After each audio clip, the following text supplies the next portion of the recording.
rivers of molten rock seethe beneath the Earth's crust and erupt with unmatched, awe-inspiring fury.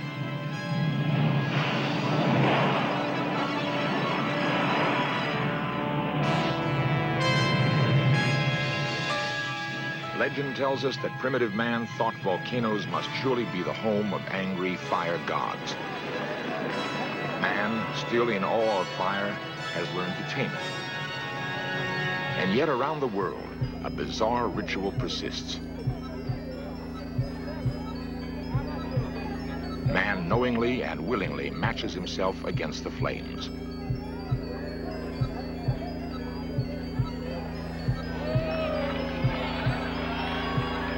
Practiced in diverse cultures, embodied in several religions, the mysterious and ancient custom of firewalking has intrigued observers for hundreds of years. Two puzzling questions remain unanswered through the centuries. How did the custom originate, and what protects the firewalkers from being burned?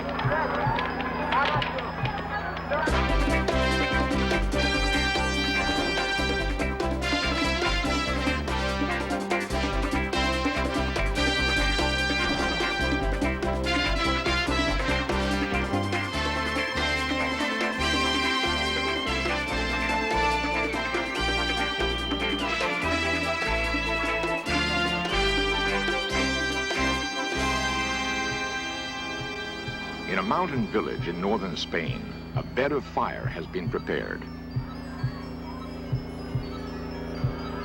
Here, once each year, men bravely face the fire and cross it successfully. Outsiders, they say, are severely burned. What special powers guide these men on their perilous walk?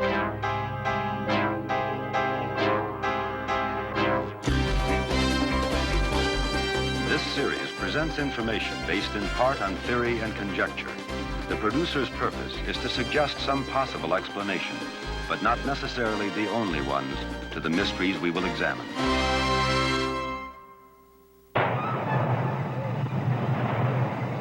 With awesome force and brutality, fire destroys all in its way.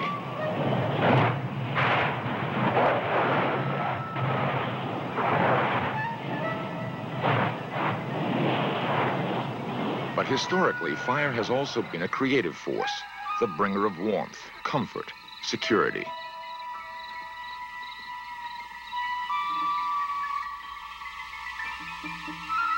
Our early ancestors learned to use fire about 400,000 years ago. Imagine the first brave soul who approached the forest fire or volcano and captured the fearful, awesome giant. Suddenly, light and warmth were his, and with it, an easier, more settled life. But it would be many thousands of years before man would learn to make fire at will. This seemingly simple discovery marked the birth of civilization. When and where man began to walk on fire, perhaps to demonstrate his mastery over it, is unknown. In literature, we find fire walking in the Bible and in Hindu records of the 6th century before Christ. It's likely the custom started far earlier.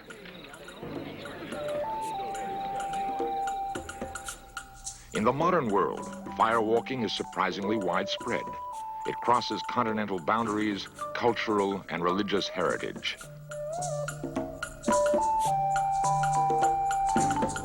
There seems to be at least one common denominator that underlies all firewalking rituals. A firewalker is considered successful only if he emerges unburned, unscarred.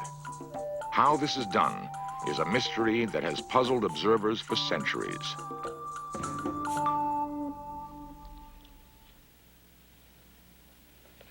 I can keep my skin next to this flame for less than a second before I feel pain. A second or two longer, the skin would turn red and blister. Yet most firewalkers are in contact with searingly hot coals for much longer than I could possibly keep my finger in this flame. They seem to be able to turn off the physiological mechanism that causes burning. But how? Although some skeptics may claim there's a trick involved, a more convincing argument comes from experts investigating the powers of the mind. I have spent 18 months in India, Burma, and parts of Tibet, and I've observed firewalking on 2 separate occasions. Psychologist Sidney Walter is president of the California State Hypnosis Association. And I'm fairly convinced, even though there's arguments pro and con, that's a total state of disassociation. Disassociation simply means that a person allows himself to feel that he is somewhere else. Now look to your left there and notice that bowl of ice water with ice cubes floating in it. Place your left hand in it and tell me if you feel it's cold or whatever you feel. It's freezing. Now I know from our talks previously you enjoy the beach at Nice where you spend some time. You're going to completely disassociate yourself from this place and time. You're now at Nice, on the beach. Just let go, let go. No responsibilities, no obligations, no demands upon you. Disassociate yourself completely. No matter what I do, hold your hand and place it in water, whatever it is. After inducing a light hypnotic state, Dr. Walter helps his subject to disassociate. Concentrating on the beach scene, your hands very limp. Concentrate on the beach scene. Keep concentrating on the beach scene. Concentrate on the beach scene. Keep concentrating on that beach scene. You feel very good. Under normal circumstances, the ice water would be tolerable for merely a few seconds. Totally disassociate now. You're at the beach. Gerard feels no discomfort whatsoever. His disassociation has turned off the experience of pain. To letter E. To letter E, you could open your eyes, feeling very, very relaxed and comfortable. A, B, you are very comfortable. C, D, and E. You could open your eyes now. How's the water now, Gerard? It's cold. Still has ice cubes in it. I believe strongly that a person could withstand tremendous discomfort and pain if they have absolute belief they're comfortable, and I believe they could experience tremendous torment and pain if they have absolute belief they have it, even though it's not present. An absolute belief, an unquestionable belief, to me, is definitely a state of self-hypnosis. Can self-hypnosis, however, actually prevent burns and blisters? The remote village of San Pedro Manrique lies nestled in the hills of northwestern Spain. Here, each June, a dramatic nighttime firewalk is the highlight of a festival honoring a Catholic saint.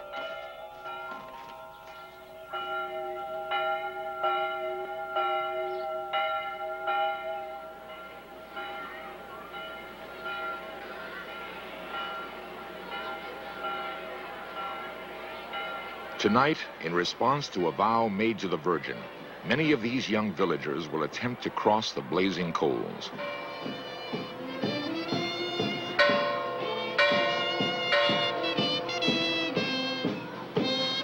The day-long festivities of St. John's Day are filled with both Christian and pre-Christian symbolism.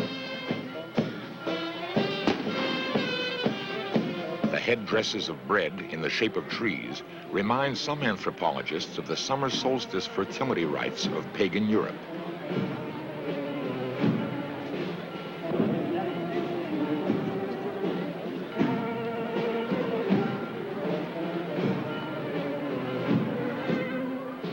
These ancient rites also included the building of bonfires and leaping through the flames. With the coming of Christianity to Spain, the name of the solstice celebration here was changed to St. John's Day. Firewalking occurs nowhere else in Europe except the Basque provinces of Spain and France, and in the mountains of Macedonia in Greece. And then it is night. The fire can now be made ready.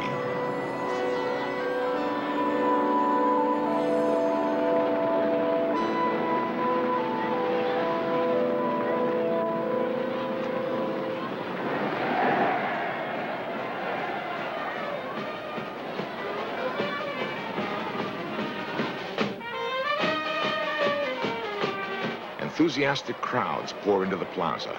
Excitement and anticipation fill the night air. The fire bed is now searingly hot, in excess of 1,000 degrees Fahrenheit, 5 times the heat necessary to boil water. No one knows who will be the first to walk. Once he is chosen, a sense of danger, expectancy, grips onlookers and firewalkers alike.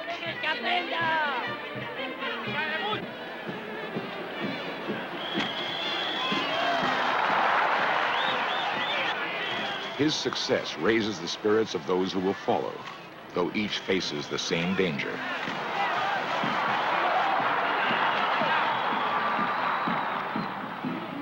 The Spanish firewalkers believe that the extra weight of a rider helps ensure success.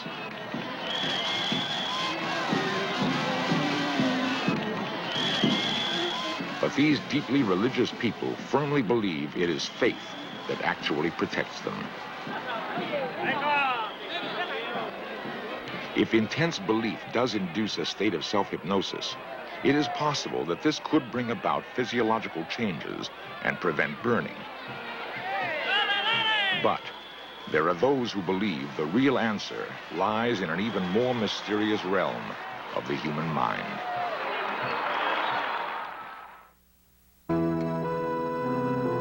India, land of ancient mysticism.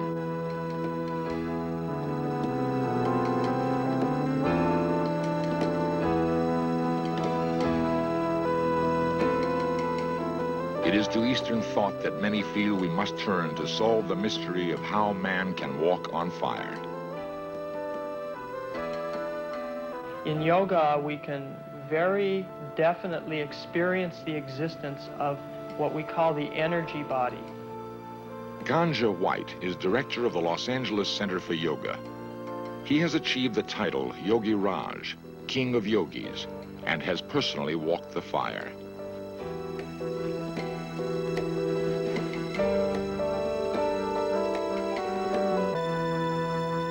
We are not just this physical body. There are subtler and subtler energy forms animating the body, both physiologically speaking and psychically speaking. And the energy body itself corresponds actually physically to the shape of the physical body. And when walking on fire, what happens is this energy projects itself beyond the physical body for perhaps an inch, creating sort of an insulating effect between the body and the hot, burning hot coals. And this protects one from injury. A special technique called Kirlian photography has enabled some investigators to photograph this energy, which is invisible to the naked eye. The aura or glow surrounding the finger is believed to be formed by the energy emitted from the body. Although the naked eye may be unable to see the energy, it is believed its powers can be easily demonstrated. Using 2 fingers each, the 4 people are unable to lift the 200-pound man. But according to yogic theory, this placement of the hands will awaken the energy bodies of all 5 people and bring them into alignment like a magnet, thereby increasing strength. Quickly, quickly, quickly, now lift. Nice, that was the best one. That was really good. Wow. I know there's no trick involved. It works. How exactly it works is something we'll discover as we develop these new sciences. While Western scientists search for answers with special cameras, the Hindu firewalkers are satisfied that the true answer lies in faith. If one has sufficient faith in the god or goddess, one will be protected from burning. To the island of Bali in Indonesia, many elements of Hindu religion were brought by early migrants from India. In India, this man might be called a yogi. Here he is called a shaman, a priest. Many similarities exist between firewalking here and in India, except for the coconut husks, which replace wood as the source of the fire.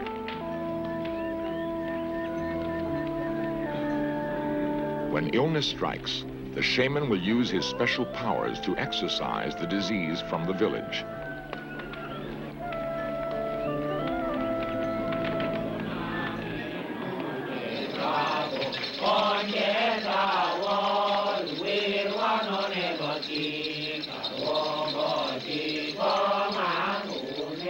This centuries-old rite requires that the shaman go into a deep trance.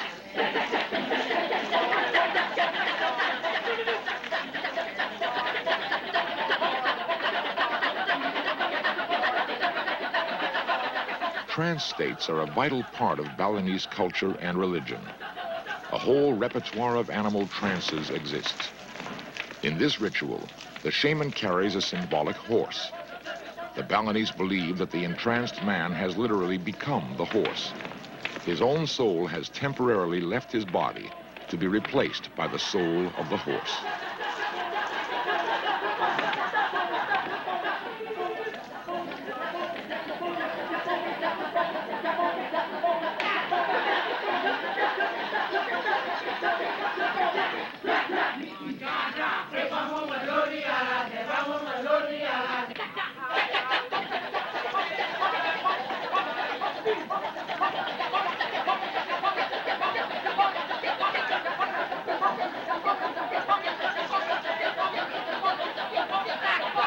He has made a vow to the Hindu fire god Brahma.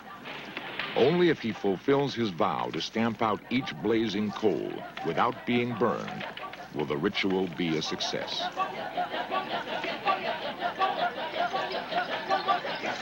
Although after a time his feet become blackened from the charcoal, he remains totally unharmed.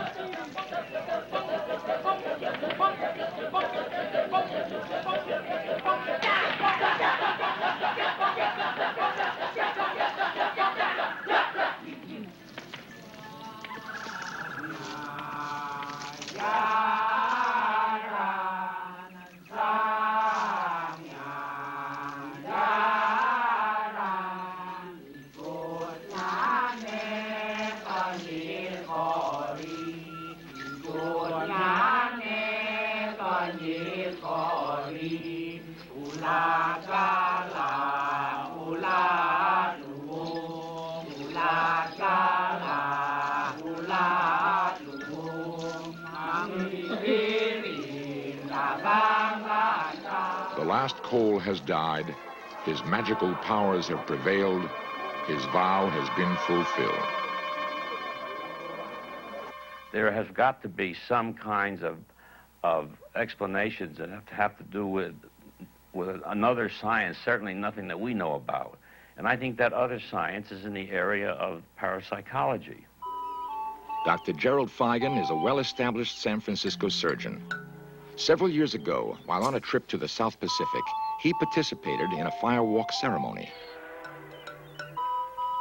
My feelings prior to the firewalk and during the 6 hours of preparation were rather kaleidoscopic. They go in and out into the occult, back to science. My background in science naturally would make me cautious and make me want to understand what was going to happen in this thing. Traditionally, in Polynesia, the rocks are heated for 2 full days. When ready, the 1,000-degree heat can be felt several yards away.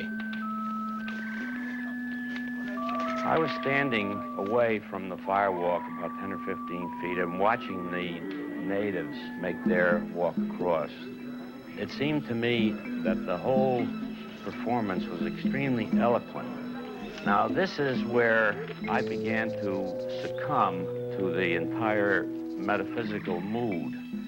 In that silence, you could almost feel the eloquence of this dignified act of defiance, as if to defy all the great forces that have made man feel somewhat smaller than God. Things like volcanoes and rivers and mountains and so forth.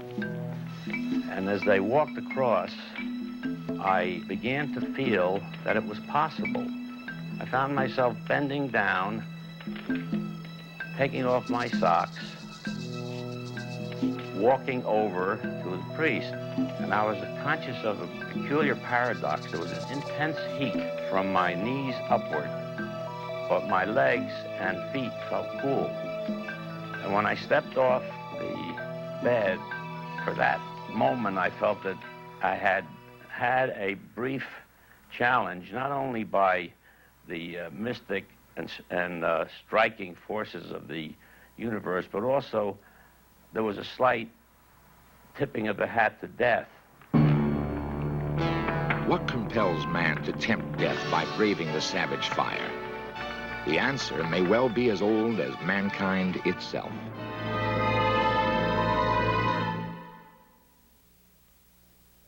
According to legend, firewalking in ancient times was practiced even more extensively than it is today.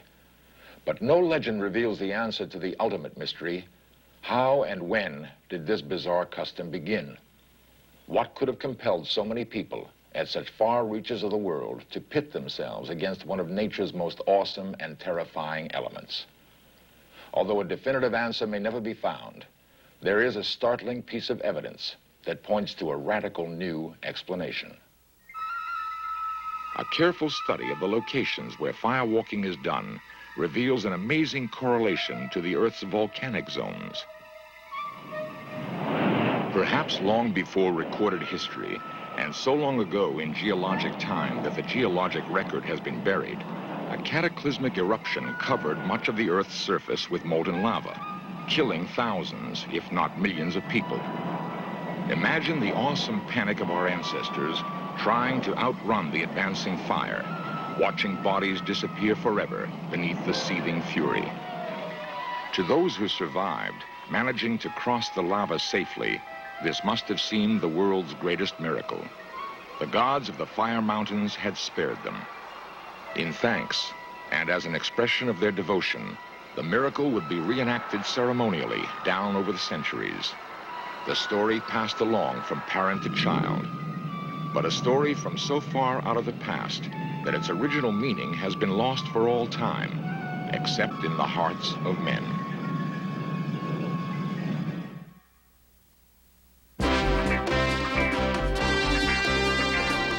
Lost civilizations, extraterrestrials, myths and monsters, missing persons, magic and witchcraft, unexplained phenomena.